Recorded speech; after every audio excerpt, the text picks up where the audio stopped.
नमस्कार दोस्तों, एक बार फिर से स्वागत है आपका NB न्यूज़ 24x7 में। और साथियों, आज है हम कुशीनगर में। जी हाँ, आप जिस तरह से देख पा रहे होंगे यहाँ पर जो पूजा स्थल है। और अगर आज मैं अपनी इस न्यूज़ की शुरुआत करूँ तो सबसे पहले मैं यहाँ पर जिस तरह से आप जो ये विशाल स्तूप देख रहे हैं, तो पहले मैं इसको नमन करना चाहूँगी, क्योंकि हम बौद्ध है और बुद्धं नमामि, धम्मं नमामि, संघं नमामि। तो अभी मैंने 3 बार नमन किया है। और साथियों, इसके बारे में आज हम आपको पूरी जानकारी देंगे कि ये स्तूप क्या है, इसका इतिहास क्या है और आज के संदर्भ में किस तरह से लोग इसको देखते हैं या इसकी जो भी है आराधना करते हैं, पूजा करते हैं, किस तरह से इसमें आस्था रखते हैं।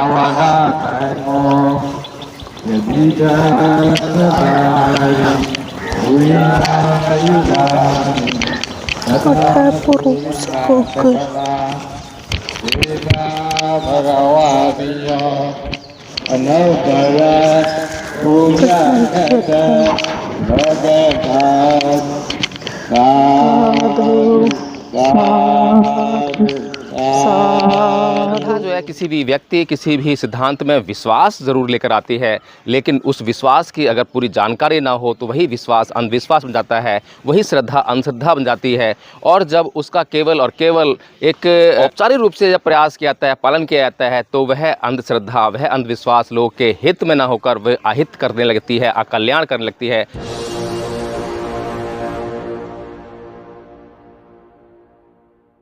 कुशीनगर में भगवान बुद्ध का महापरिनिर्वाण हुआ था।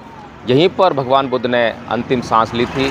और आज मैं कुशीनगर में जो है ये रामाभार स्तूप है, इसके उत्खनित अवशेष यानी कि यहाँ पर जो खुदाई में जो चीज़ें मिली हैं वो यहाँ पर मौजूद हैं। यानी कि एक विशुद्ध रूप से जो है ऐतिहासिक स्थल है। यहाँ पर पौराणिक कुछ भी नहीं है, यहाँ पे कथा कहानी कुछ नहीं है, कल्पना कुछ नहीं है। यहाँ सिर्फ और सिर्फ ज़मीन ने जो अपने भीतर से निकाल कर जो दिया इतिहास जो है वही यहाँ पर मौजूद है। आइए इस इतिहास को जानने का प्रयास करते हैं कि यहाँ पर जो है ऐतिहासिक दृष्टि से इस स्थान का क्या महत्व है, ये स्तूप का निर्माण कब हुआ, कैसे हुआ, किस लिए हुआ। और यहाँ पर देखिए कुछ लोग जो वहाँ पर पूजा अर्चना कर रहे हैं, श्रद्धालु लोग हैं। और यहाँ पर हमारे साथ भंते जी भी हैं, मैं जानने का प्रयास करूँगा। और उससे पहले मैं आपको इसके बारे में बता दूँ, जो यहाँ लिखा हुआ है रामाभार नामक झील के निकट अवस्थित यह स्तूप संभवतः भगवान बुद्ध के अंतिम संस्कार स्थल का द्योतक है। बौद्ध परंपराओं में इसे मुकुट बंधन चैत्य के रूप में जाना जाता है।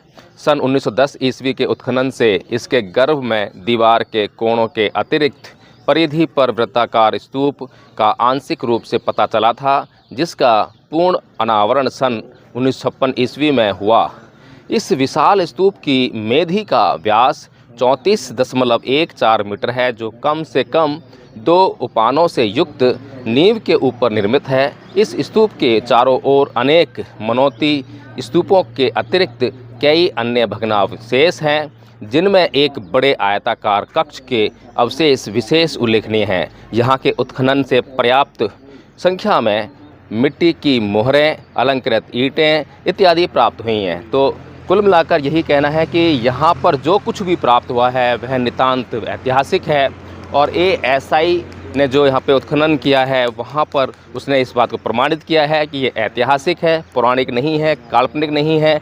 और इसका क्या महत्व है, यहाँ पर जो है कि अंतिम संस्कार स्थल का द्योतक है। यानी कि ये स्तूप ये बताता है कि यहाँ पर भगवान बुद्ध का अंतिम संस्कार किया गया था, क्योंकि महापरिनिर्वाण भगवान बुद्ध का यहाँ पर हुआ था, अंतिम सांस भगवान बुद्ध ने यहाँ पर ली थी। तो यहाँ पर जितनी भी घटनाएं उस समय घटी थी, उन सब बातों का, उन सब घटनाओं का यह जो स्थान है, यह उसका जो है प्रतीक है। उस प्रतीक के रूप में ये जो स्तूप है इसको बनाया गया है। हमारे साथ में यहाँ भंते जी हैं, हम जानना चाहेंगे। भंते जी, इस स्तूप के बारे में कुछ बताएंगे? चलो, तो भंते जी का आदेश हुआ है कि इस स्तूप की हम जो है इस तरह से एक परिक्रमा लगा कर आएँ, और उसके बाद भंते जी हमें इस स्तूप के बारे में पूरी जानकारी देंगे। और मैं ये मानता हूँ कि यहाँ पर भंते जी यहाँ पर जो है रहते हैं और उन्हें इसकी जो ऐतिहासिक जो पृष्ठभूमि है और यहाँ से जुड़ी हुई जो घटनाएं हैं, महत्वपूर्ण घटनाएं, उनके बारे में अधिक जानकारी उनको होगी। तो इसीलिए हम भंते जी के साथ में जो है इस स्तूप के बारे में चर्चा करेंगे। और ये देख सकते हैं आप जो है स्तूप जो है कितना सुंदर लग रहा है। हालांकि देखिए इसमें शेप कुछ भी नहीं है, गोलाकार आकृति आपको दिखाई दे रही होगी, लेकिन ऊपर से ऊबड़ खाबड़ दिखाई दे रहा है। और ये जो आपको आज जिस स्थिति में दिखाई दे रहा है, ये जब अवशेष मिले उत्खनन में जो है, तो उस समय इनकी ऐसी हालत नहीं थी। इनकी हालत जो है बदतर थी, बहुत ही ख़राब हालत रही होगी उस समय जो है। और इसके जो आपको दिखाएंगे अभी जो है लाइब्रेरी क्या नाम, तो ये जो स्तूप है इसके बारे में हम लोग जो है और अच्छी तरह से कि किस अवस्था में ये मिला था, ये जो म्यूज़ियम में हम जब जाएंगे तो म्यूज़ियम में इसके बारे में सारी जानकारी होगी और इसकी फ़ोटोज़ भी होंगी कि किस स्थिति में। और जैसे कि हमने कल वहाँ पर जो सारनाथ में जो स्तूप था, धम्मेक स्तूप जो है, उसकी जब मैंने फ़ोटो देखी थी, आज जो हम देखते हैं बहुत सुंदर दिखाई देता है। लेकिन जब यह स्तूप, जब हमें धम्मेक स्तूप जो है मिला था उत्खनन के द्वारा, और जो अंग्रेज़ अधिकारी था जिसने उसको खोज किया था, तो उस समय जो है उसके ऊपर पेड़ वगैरह उगाए थे, घास वगैरह उगाई थी। और यहाँ पर भी आप देख रहे होंगे हल्की हल्की जो घास है स्तूप के ऊपर जो है वो उग रही है हल्की हल्की, क्योंकि ये नियम है, ये परिवर्तन जो है संसार का नियम है। भगवान बुद्ध का भी एक सिद्धांत है कि सब संखारा अनिच्चाति, यानी सभी संस्कार जो है अनित्य हैं, हर वक्त हर पल जो है परिवर्तन हो रहा है। और देखिए यहाँ पर जो है कुछ लोगों ने पूजा स्थल भी इसको बनाकर जो है पूजा करने का भी इसमें काम किया है। यहाँ पे पूजा अर्चना की गई है और पूजा अर्चना की जो सामग्री है आप देख रहे होंगे, यहाँ पे कमल के फूल यहाँ पर हैं और अन्य फूलों के द्वारा यहाँ पे जो है पूजा अर्चना यानी कि श्रद्धा प्रकट करने का पूरा प्रयास किया गया यहाँ पर जो है। हालांकि श्रद्धा जो है बहुत आवश्यक होती है। श्रद्धा जो है किसी भी व्यक्ति, किसी भी सिद्धांत में विश्वास ज़रूर लेकर आती है, लेकिन उस विश्वास की अगर पूरी जानकारी ना हो तो वही विश्वास अंधविश्वास बन जाता है, वही श्रद्धा अंधश्रद्धा बन जाती है। और उसका केवल औपचारिक रूप से जब प्रयास किया जाता है, पालन किया जाता है, तो वह अंधश्रद्धा, वह अंधविश्वास लोग के हित में ना होकर वह अहित करने लगती है, अकल्याण करने लगती है। और आप देख रहे होंगे कि ये छोटे छोटे स्तूप बनाए गए हैं, भग्नावशेष हैं, और ये एक क्या चीज़ है इनकी जानकारी हम भंते जी से लेंगे। और बहुत ही मतलब जो है कि श्रद्धा के पात्र हैं। श्रद्धा क्यों आनी चाहिए यहाँ पर, ये बड़ा महत्वपूर्ण है, क्योंकि श्रद्धा लोगों का जो श्रद्धा भावना, धार्मिक भावनाएं, ये आजकल जो बहुत महत्वपूर्ण विषय बनी हुई है। लेकिन ये जो स्थल है इसमें श्रद्धा क्यों आनी चाहिए, इसके भीतर भावना कैसे होनी चाहिए, ये धार्मिक भावना है या ये अंधश्रद्धा है, अंधविश्वास है, क्या है, ये ऐतिहासिक चीज़ है, ये तो मैं आपको बता ही चुका हूँ। लेकिन ये ऐतिहासिक जो चीज़ है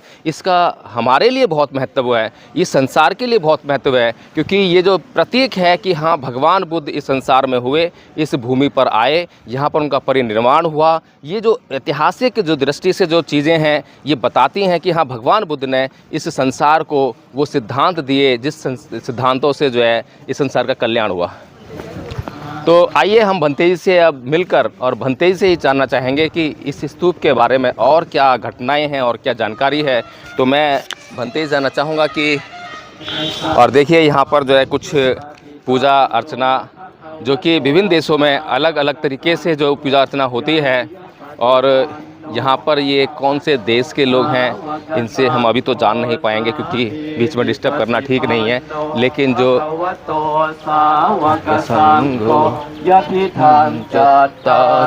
संघ वंदना हो रही है, जो भिक्षु संघ है उसके जो गुणों का यहाँ पर जो ये विश्लेषण करते हुए, और थाईलैंड से आए हुए लोग हैं, ये थाईलैंड के लोग हैं। मैंने एक महिला ने टी शर्ट पहन रखी है, उस पर थाईलैंड लिखा हुआ है, इसको देखकर मैंने आपको बताया है। लेकिन जो भाषा है वो पाली है, और ये पाली भाषा देखकर, इनकी भाषा थाई हो सकती है लेकिन थाई भाषा को मैं नहीं समझ सकता था। लेकिन मैंने जो है जब पाली में जो शब्द सुने, क्योंकि मुझे पाली भाषा आती है, पाली मैंने याद कर रखा था, बुद्ध वंदना, संवंदना, संवंदना, तो संवंदना जैसे ही मैंने शब्द सुने तो मैं समझ गया कि क्या बोल रहे हैं। तो ये विशेषता है कि संसार भर में अगर बुद्ध के जो शब्द हैं, बुद्ध के जो सिद्धांत हैं, बुद्ध की जो देशनाएँ हैं, वो केवल पाली में, जहाँ पर भी आप जाइए अगर पाली में बोलेंगे तो कोई भी बौद्ध समझ लेगा कि हाँ ये बुद्धिस्ट है, ये बुद्ध के सिद्धांत हैं, बुद्ध के देशनाएँ हैं। तो हमारे साथ में भंते जी हैं, भंते जी जान जाएंगे कि इस स्तूप का, रामाभार स्तूप का जो है बौद्धों के लिए क्या महत्व है, और यहाँ पर क्या घटना घटी थी, और इतिहास में क्या क्या हुआ था, भगवान बुद्ध का जो यहाँ पे महापरिनिर्वाण हुआ था। तो भंते जी यहाँ पे भगवान बुद्ध का महापरिनिर्वाण हुआ था, तो इस रामाभार स्तूप का जो है क्या महत्व है बौद्धों के लिए या फिर बुद्ध के धर्म में? बुद्धिस्ट के लिए रामाभार स्तूप का मतलब ये है कि भगवान बुद्ध की अंतिम संस्कार इसी जगह पे किया गया था, और बुद्धिज़्म में ये हम लोग का धरोहर है, जिसे हम लोग इसे यहाँ आकर के परिक्रमा करते हैं, पूजा करते हैं, वंदना करते हैं। यहाँ पे भगवान बुद्ध की बाडी जलाने के बाद अस्थि को बिटरवा करके राजा मल्ल ने अस्थि को 8 भाग में डिवाइड किया, जिनके यादगार में 8 स्तूप बने, जैसे वैशाली का, राजगीर का, कपिलवस्तु का, एक चुंद पावा का, एक कुशीनगर का, और भगवान बुद्ध तथागत की जो अस्थि कलश है महापरिनिर्वाण टेम्पल के पीछे जो गुम्बज हमको देखने के लिए मिलती है, उसी में भगवान बुद्ध तथागत की अस्थि कलश रखी गई है। उस समय अस्थि को 8 भाग में डिवाइड करने के बाद द्रोण नाम के ब्राह्मण के द्वारा अस्थि को 8 भाग में, राजा मल्ल ने अस्थि को 8 भाग में डिवाइड किया, जिनके यादगार में यहाँ छोटा छोटा भी स्तूप बनवा रखे हैं। और जब अशोक सम्राट की शासन आए तो उन्होंने 7 स्तूप की खुदाई कराए थे, जिसमें एक स्तूप नहीं खोदा गया था, कपिलवस्तु, सिद्धार्थनगर का। और 7 में से फिर उन्होंने अस्थि निकलवाने के बाद पूरे भारत में उन्होंने 84,000 बुद्ध विहार और स्तूप का निर्माण करवाए थे। और इसका फर्स्ट नाम तो आधान चैत्य है। आधान चैत्य हम लोग इसलिए जानते हैं कि पहले पूरा स्मशान घाट था, दूसरा नाम इसका अंगार चैत्य पड़ा। अंगार चैत्य इसलिए नाम पड़ा कि भगवान बुद्ध तथागत की बॉडी में आग कोई नहीं लगाया था, जिसके कारण ऑटोमेटिक आग पकड़ा था, जिसके कारण इसका अंगार चैत्य के नाम से जाना गया। तीसरा नाम इसका मकुट बंधन चैत्य है, इसलिए नाम पड़ा कि जिसको भी राज तिलक होता था, राजा विशेष बनाया जाता था, राजा गद्दी दी जाती थी, तो इसी जगह पे ला करके उसके सर पे मुकुट बांधा जाता था, जिसकी वजह से मुकुट बंधन चैत्य के नाम से जाना गया। आज के डेट में इसे रामाभार स्तूप के नाम से जाना जाता है, इसलिए कि जिसका शासन सत्ता जैसे आया उस हिसाब से लोग नाम इसका चेंज करते चले गए। जिस समय इसको राजा मल्ल ने बनवाया था, इसकी हाइट 273 फीट थी। इसको बने हुए 2568 वर्ष पुराना है। अपने वहाँ सबसे अधिक शासन सत्ता राज किया तो मुगल शासन, जब उनकी शासन काल आई तो वो लोग इसकी खुदाई कराए। जब उनको कुछ समझ में नहीं आया तो लोग इसको इसी तरह छोड़ दिए। जब अंग्रेज़ की शासन आई तो उनको लगा कि इसमें बिक्खो गानिया गुरिया कुछ है, वो लोग इसकी खुदाई कराए और पूरे ज़मीन की सतह तक गए। मिला तो मिला क्या, इसमें अस्थि और हड्डी भगवान बुद्ध की छोटी छोटी प्रतिमा मिली। फिर उन्होंने इसे पैक कराया। जब इंदिरा गांधी की शासन आई तो उन्होंने उठा करके इसे पुरातत्व विभाग को डोनेट किया। जी, तो देख सकते हैं कि कितना बड़ा इतिहास इस रामाभार स्तूप का है और किस प्रकार से जो है समय समय पर जिसका शासन रहा, जिन लोगों का शासन रहा, उन्होंने इसका नाम भी बदल दिया। कभी मुकुट बंधन इसका नाम पड़ा तो कभी कुछ नाम पड़ा, और अभी इसका रामाभार जो इसका नाम पड़ा है। तो भंते जी, इसका रामाभार जो नाम पड़ा है, इसके पीछे क्या इतिहास है? रामाभार स्तूप इसलिए नाम पड़ा कि जिसका शासन सत्ता जैसे आया उस हिसाब से इसका नाम तो लोग चेंज करते चले गए। ये यही रहा जी। तो यहाँ पर जो है लोग जो परिक्रमा करते हैं, इसका क्या महत्व, परिक्रमा करने से क्या मिलता है? परिक्रमा के मतलब यह है कि भगवान बुद्ध की बॉडी जब जलाई जाती थी तो उस समय परिक्रमा किया जाता है। आज के डेट में भी किसी व्यक्ति का यदि बॉडी जलाई जाती है, दाह संस्कार किया जाता है, तो पहले हम लोग परिक्रमा करते हैं 5 बार 3 बार, ये ऐसा परिक्रमा होता है। तो जिसके वजह से आज भी लोगों के मन में श्रद्धा रहती है कि हम परिक्रमा कर रहे हैं तो भगवान के साथ में हम हैं, जुड़े हैं। एक जो महत्व है इसका ये हो सकता है बिल्कुल जो है, क्योंकि जो धार्मिक महत्व जिसको हम जोड़ते हैं चमत्कारों से, अंधविश्वास से, कि यहाँ पर परिक्रमा करने से हमें कुछ मिलेगा, ऐसा नहीं है। लेकिन यहाँ पर परिक्रमा करने के लिए जो लोग आते हैं, श्रद्धालु लोग जो आते हैं, इसी की वजह से जो है ये चैत्य, ये स्तूप जो है आज भी यहाँ पर खड़ा है और ये आने वाले हज़ारों साल तक इसी प्रकार से खड़ा रहेगा। अगर यहाँ पर श्रद्धालु या ऐतिहासिक महत्व जो इसका है, अगर उसमें जो है आस्था या विश्वास बौद्धों का नहीं रहेगा तो यहाँ पर ये जो दिखाई दे रहा है यह बहुत जल्दी मिट जाएगा, ऐसा हम मानते हैं। और ये जो विश्वास है कि परिक्रमा करनी है, यहाँ पूजा करनी है, इसी स्थल पे करनी है, क्योंकि भगवान बुद्ध से जुड़ा हुआ स्थल है। इसलिए क्योंकि आप पूजा और वंदना जो है करते हैं, घर में भी कर सकते हैं, कहीं भी कर सकते हैं। ये तो बुद्ध का सिद्धांत है और बुद्ध के ही सिद्धांतों के अनुसार जो है कि आप जो कर्म करेंगे वही फल मिलेगा। आपको खाली पूजा करने से, वंदना करने से कुछ मिलने वाला नहीं है। लेकिन अगर इन स्थानों पर आकर आप पूजा करते हैं, वंदना करते हैं, तो उसका ऐतिहासिक महत्व के साथ में आपकी जैसी बातें हैं जो जुड़ जाती हैं, तो उनका इसलिए ऐतिहासिक महत्व है।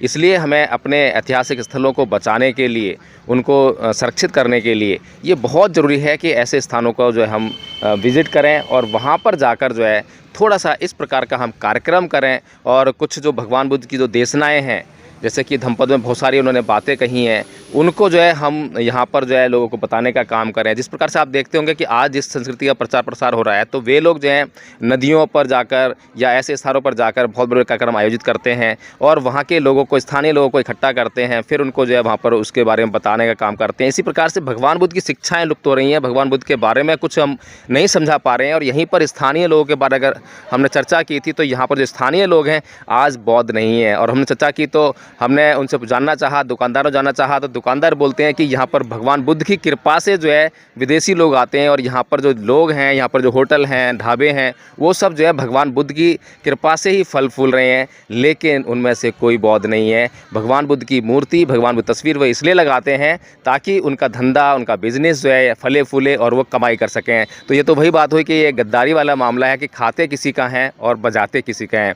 तो साथियों, आपसे भी मैं आग्रह करूँगा कि यदि आप भगवान बुद्ध को समझना चाहते हैं, जानना चाहते हैं, अंधविश्वास, अंधश्रद्धा से नहीं, उनको पढ़िए, उनके इतिहास के बारे में जानिए। और जानने के बाद जब शिक्षाओं को जान जाएंगे, तब आपको लगेगा कि हाँ, भगवान बुद्ध ही हैं इस संसार में जो आपका कल्याण कर सकते हैं। और जब आपको ऐसा लग जाए तो आप इन स्थलों का भ्रमण जरूर कीजिए, यहाँ पर आकर जो है पूजा कीजिए, वंदना कीजिए, यहाँ पर आकर जो अपने कार्यक्रम आयोजित कीजिए, ताकि लोगों में एक संदेश जाए कि भगवान बुद्ध की भूमि है, भगवान बुद्ध का स्थल है और इसको जो है हमें संरक्षित करना है। जय भीम, नमो बुद्धाय।